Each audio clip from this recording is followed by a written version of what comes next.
they need vehicles and also infrastructures. So this is more or less the diagram where we, regulator of this system, where we are inside.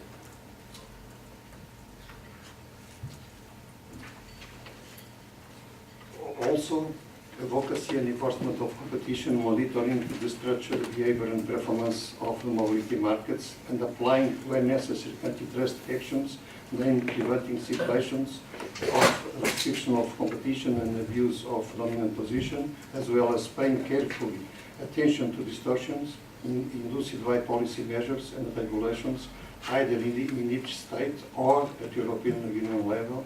It's a key factor for the promotion and maintenance of leveling of playing field between operators and infrastructures, either within each mode or between different modes.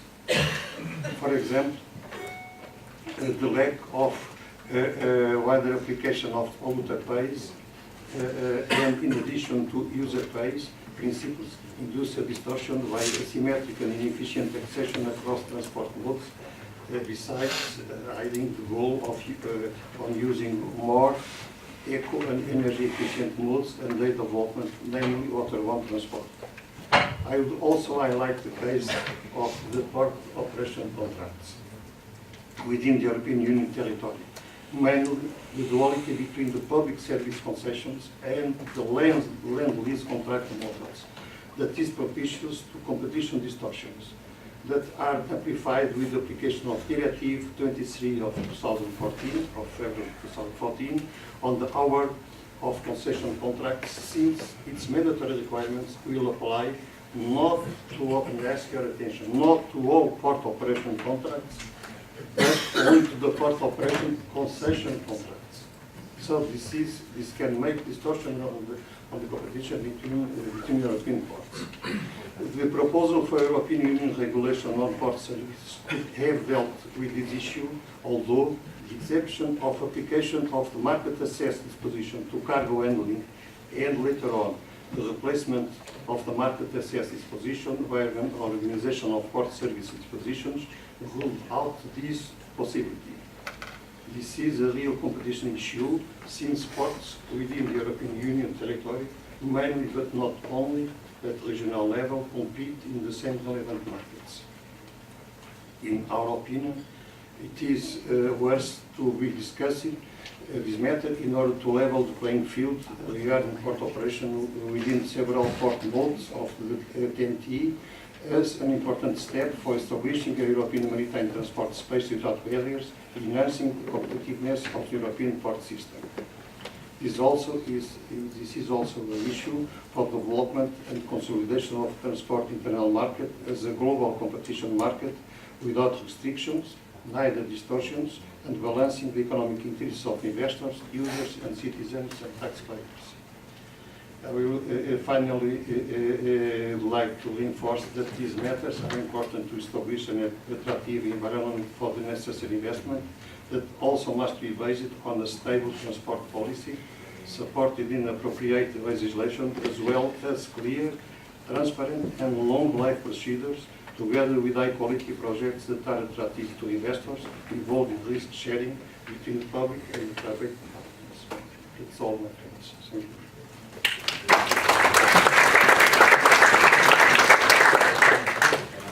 Well, thank you very much, João. As I see more review, it's my punishment. So we have had the first part of it, which was global maritime planning, global policy. Now we have the regulators' activity, and now the third element for us is about customs. So next speaker is Mr. Marco Marsili on behalf of the Italian Customs Agency. Mr. Teresalvo. Sorry. Please. Yes. Yeah. Good morning to everybody. My name is Marco Marsili.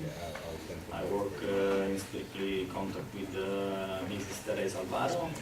Maybe many of you know her.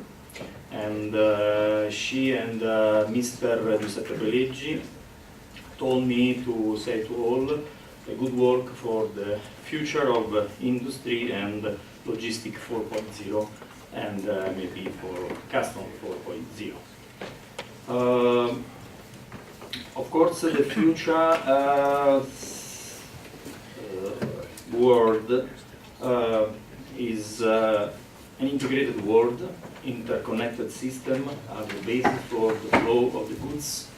There are integrated supply chain from the start point of the production to the destination of the goods, and in other words, we call Internet of Things, and maybe Internet of Goods. The new business models are based on big data and information that are available in the system of the companies and that are managed by the administration involved in the process. Just to see how complicated is the process, this is only one part of the movements of goods. It's more or less around a port. You can see how many stakeholders are involved to the arrival of the ship and to the movement of the goods out of the gates and to the final destination, to the corridor that are all over the EU. Instead of spend too many words about this, of course, custom would like to flow to use the part of this role, the role of the customs, not to control the goods, but to participate to the process and to balance the control needs to the flow of the goods. So to do this, we invest a lot in material infrastructure to capture the information in respect of the movement of the goods. So we put a lot of our resources to IT process, of course standardize them, try to harmonize all over the Europe, and based on this take the new opportunities due to the innovation. But I would like to show you, if it's possible, a video that explains very well what is the future, what is the approach of the Italian custom to the new era of the movement of the corridor and the motorways of the sea. I hope that the audio is set well.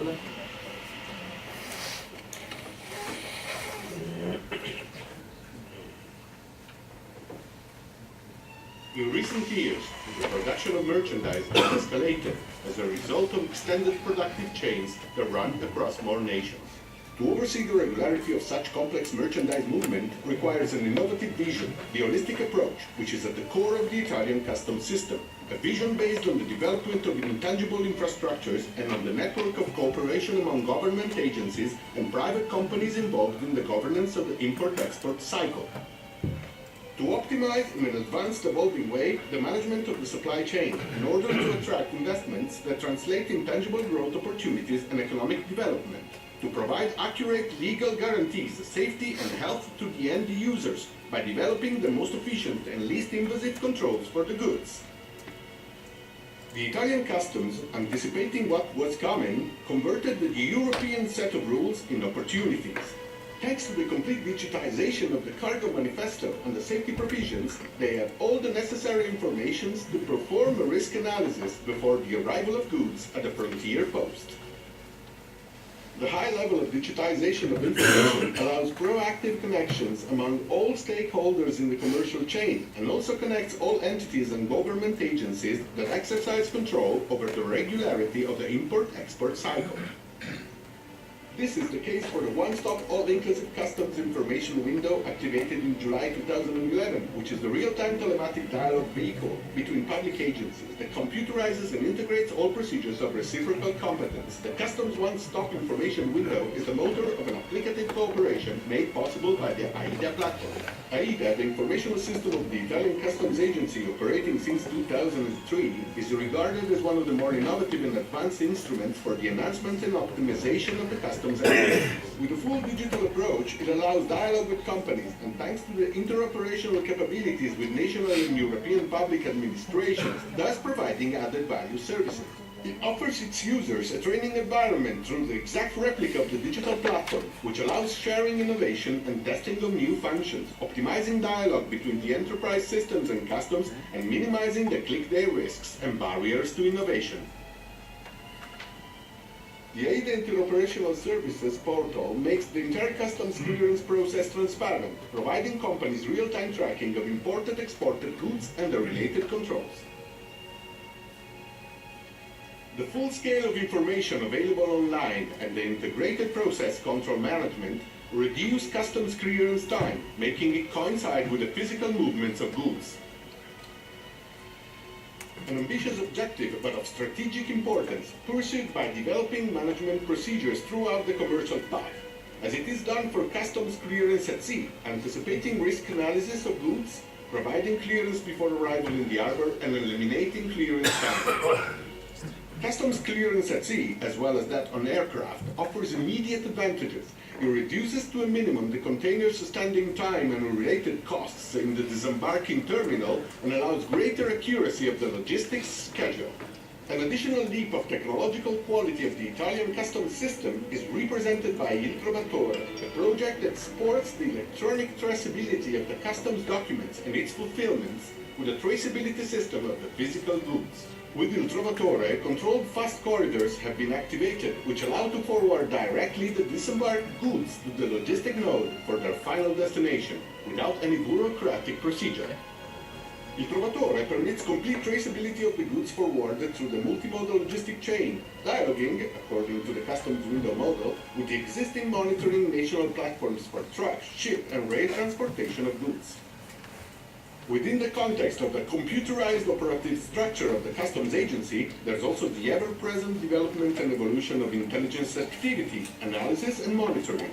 The availability of real-time data enables quick movement of ordinary traffic by identifying flows of risky goods, so as to intercept traffic of waste material, drugs, import-export of irregular foods, species at risk of extinction, cultural assets, and dangerous and forged products.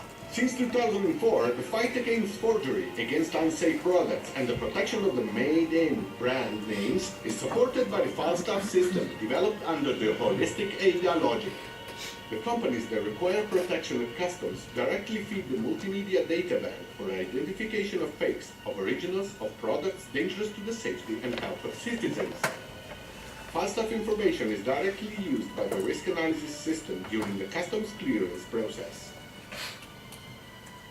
Falstaff is available to the consumers and to young people, often unaware of the dangers and risks deriving from the purchase of fake merchandise, to propagate a culture of legality. All this today represents the meaning and the value of a state-of-the-art technology that does not wish to leave anything to chance.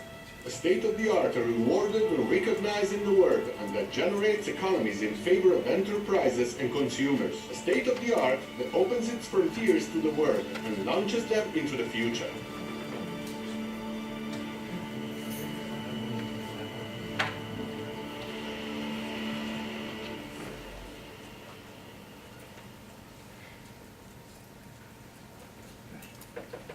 Okay, a lot of words are already said by the video, but I would like to add some focus points. Of course, one of these is related to the governance. That's something that is very important for customs, for maritime, for everyone who wants to promote the future and to have the best approach for industry and for administration. So the use of IT, of course, is the base of it. The single window is something that we cannot skip at all. As we said before by the Netherlands, also the single window in maritime sector is one of the starting point for health information and to facilitate the movements all over the world. What is important for us is, of course, the connection between what is made by the Digitech Sud in customs area and what is made by DigiMove, to integrate, to convergence, to have a common project like the manifest that is a starting project that we would like to appreciate this initiative, to have future integration between us and the maritime sector.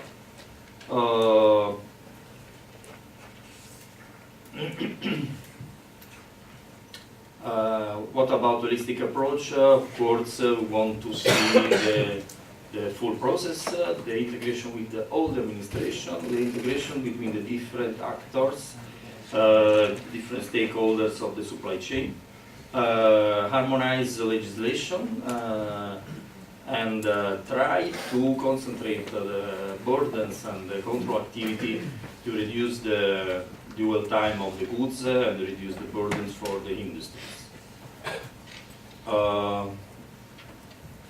What the trader needs, and they would like to have the balance between controls, less as possible according to the risk analysis, and a smooth trade, smooth and quick, of course.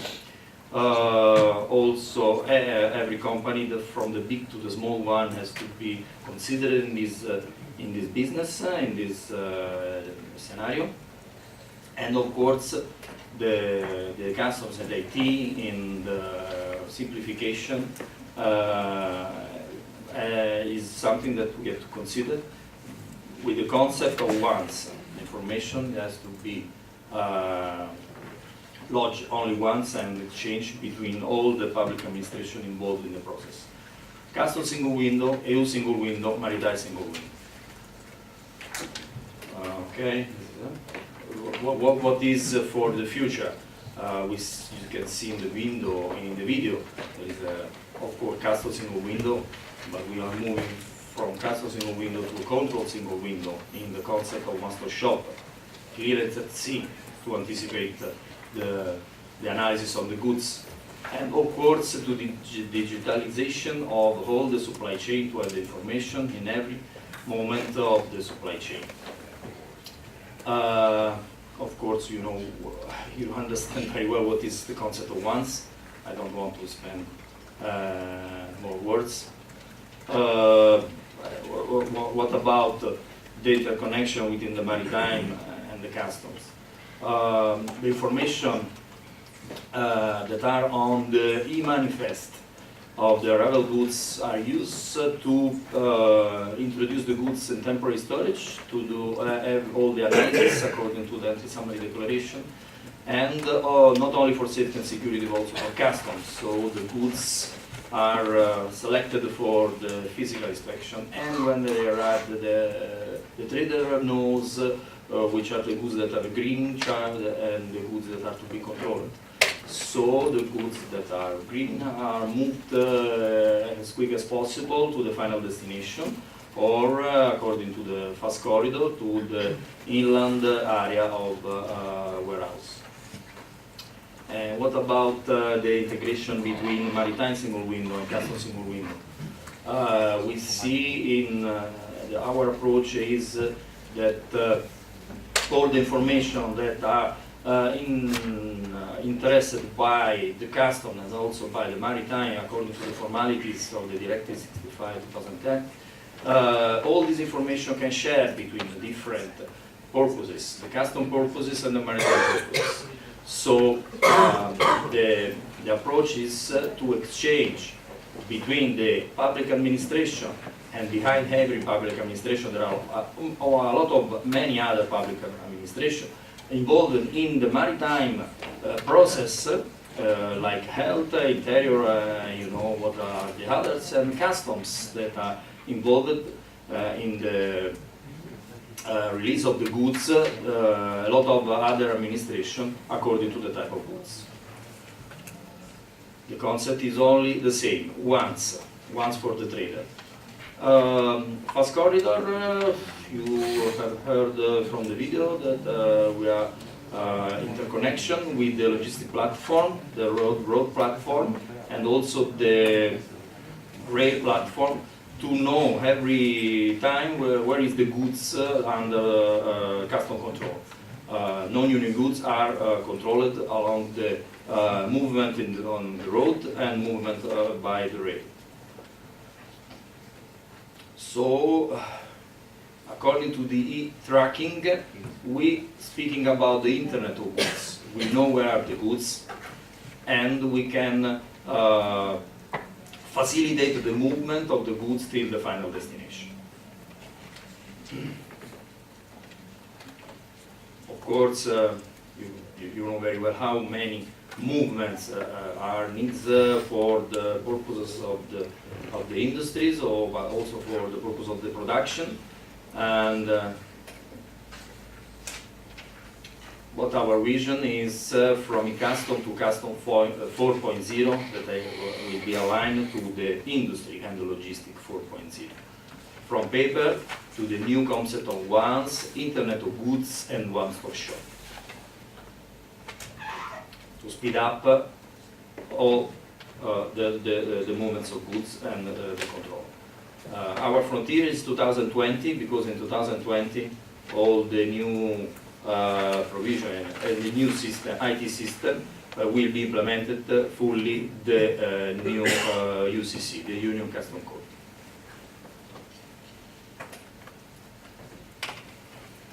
I say a lot of this, fully digital, once, reuse of information, and what else? You know, understand very well what is the task. Of course, there are a lot of results implementing this innovation, and in Italy we have a particular situation, a lot of port and a lot of movement of goods, so we would like to have as much as possible the control, the monitoring of these goods, to have the movement and the traceability of the goods under custom supervision.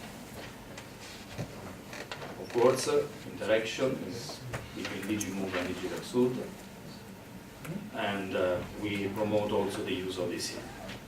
Everywhere there is a need to speak with the industry, with the World of Commerce, all the DG has to integrate and to operate all together, interoperable system, to give the best answer to the trader.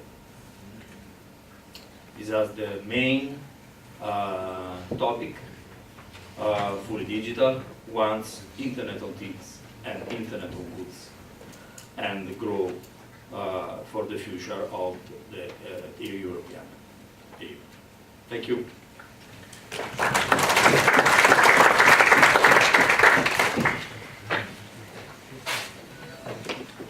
Thank you, Marco. Next we go to the industrial keynote speakers.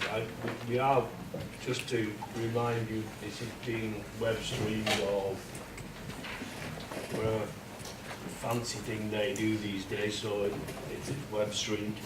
You are being watched. You're being watched, yeah. On the industrial keynote speakers, the first is, it's a great place to welcome Bernard Malloy, who is the Global Logistics Director for Unipart, and he's chair of the Superport Liverpool Committee. So, Bernard, the floor is yours. And as you all know, I constantly cite Liverpool as my favourite port because that's where I come from. Bernard. Good morning, everybody, and a very warm welcome from Liverpool. You might have heard of the place. It's its own global brand. 200 years ago, Liverpool was the centre of world trade. 80% of world trade went through Liverpool 200 years ago. And if you come to our wonderful city, you will see how beautiful it is. And I have to say, you know, having been the European capital of culture and a lot of investment from Europe, we've tidied the place up, and it is really, really well worth a visit. And in fact, I'd like to invite you all on the 24th of June to come to our conference, which is part of the Motorways of the Sea conference. So look forward to seeing you there, and I'll buy the first pint. So,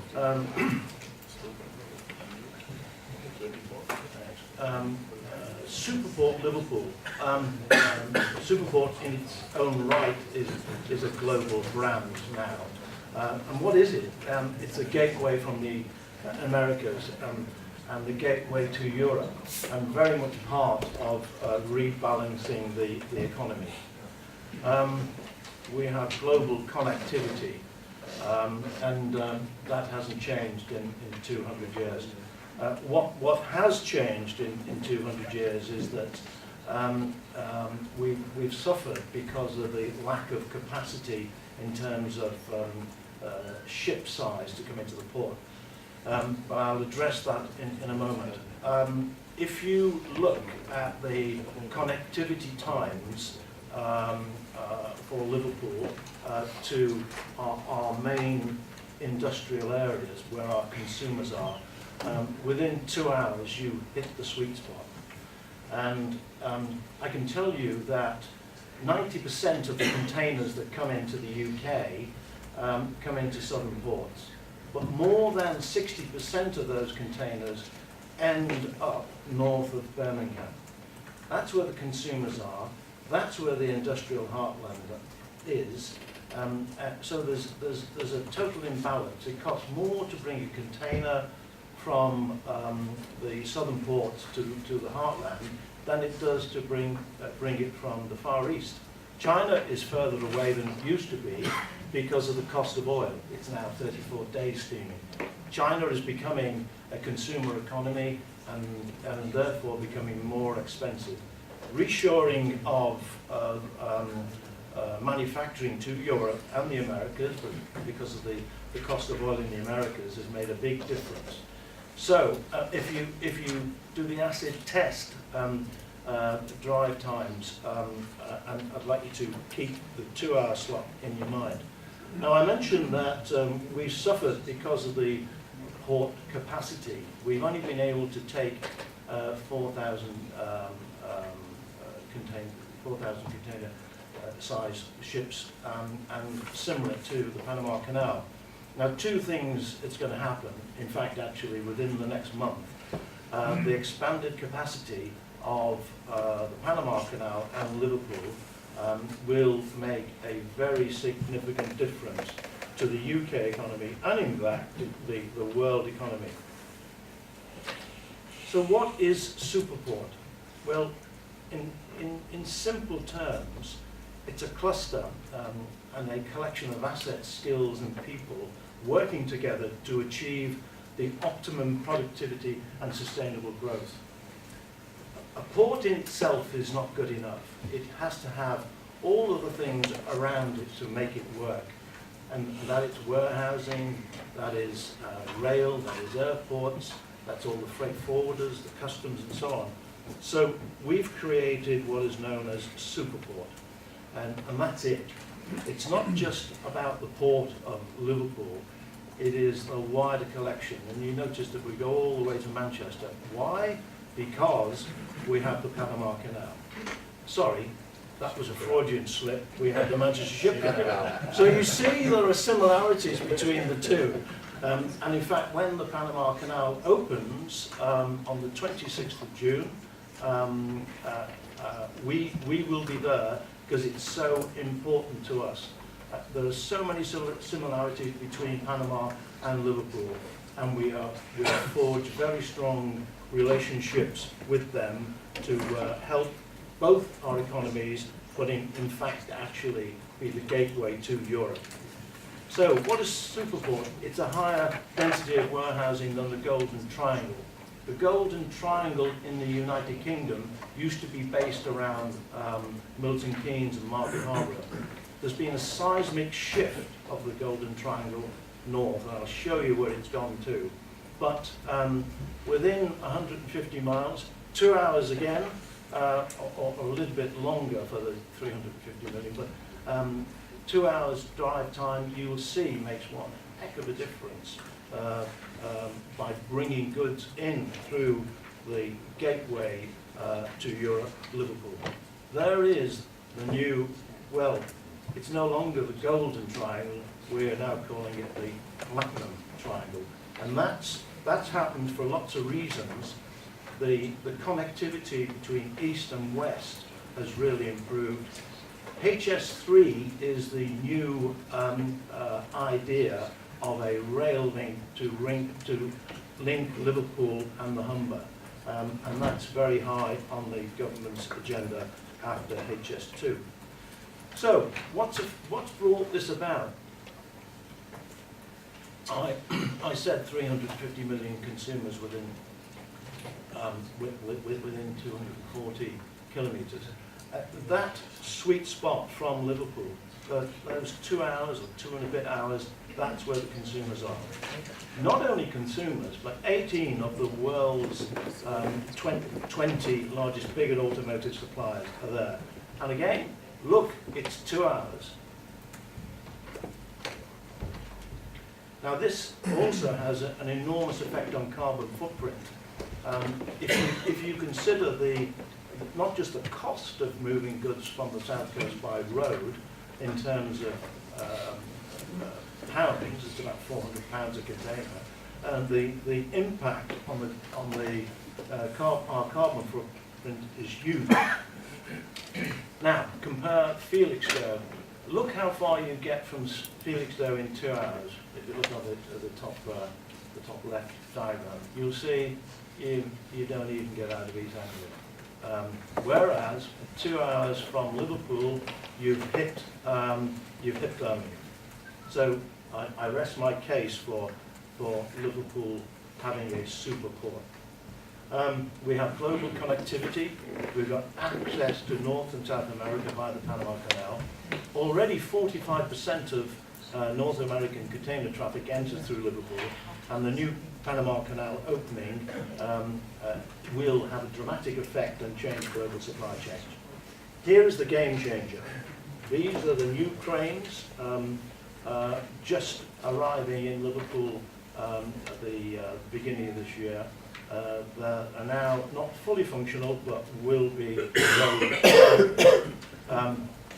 Liverpool 2 is the £300 million new deep water terminal, which will double container capacities to 1.5 million TEUs per annum. In addition to that, we have the new Mersey Gateway Bridge. I said Superport is not just about the port, it's about all the assets. So you have to have good connectivity, good infrastructure, and we have that with the new Mersey Gateway Bridge. And similarly, Panama are putting a similar bridge in as well. The Manchester Ship Canal, 36 miles with 5 million square metres of warehousing along that corridor I showed you. And Atlantic Containers Limited have ordered and have taken delivery, I think, of 3 of new vessels who are bigger, greener, and more efficient for transatlantic service. I said that we've got 18 of the world's top automotive companies within 2 hours of Liverpool.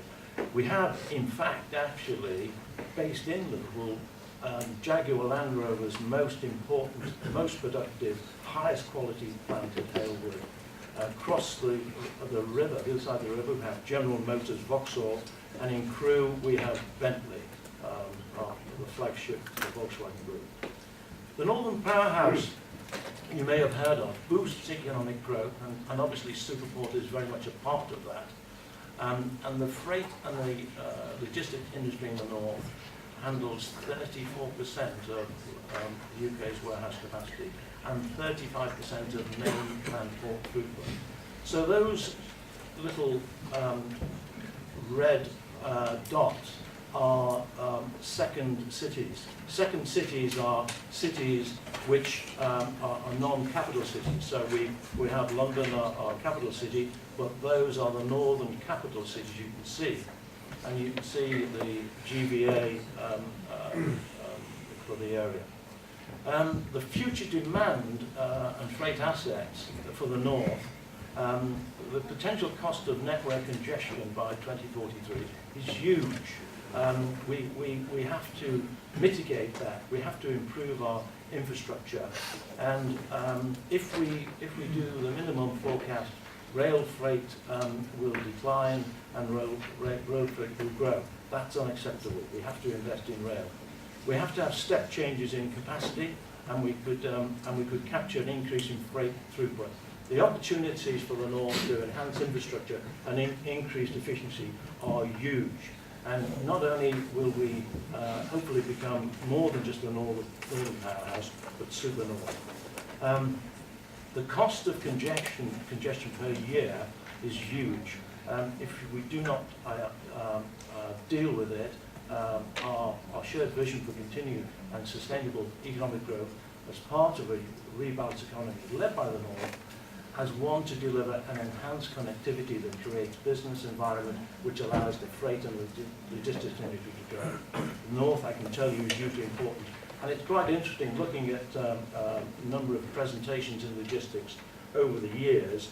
Everything that I see from other organisations seems to think that the only way into the UK is through Dover, and I can tell you that's not the case. We can tell you that the hour's delay is in HGV vehicles is going to grow exponentially, and it will really hurt our economy unless we do something about it. HS2 is the rail project going through Parliament and being debated now. HS2 is not about moving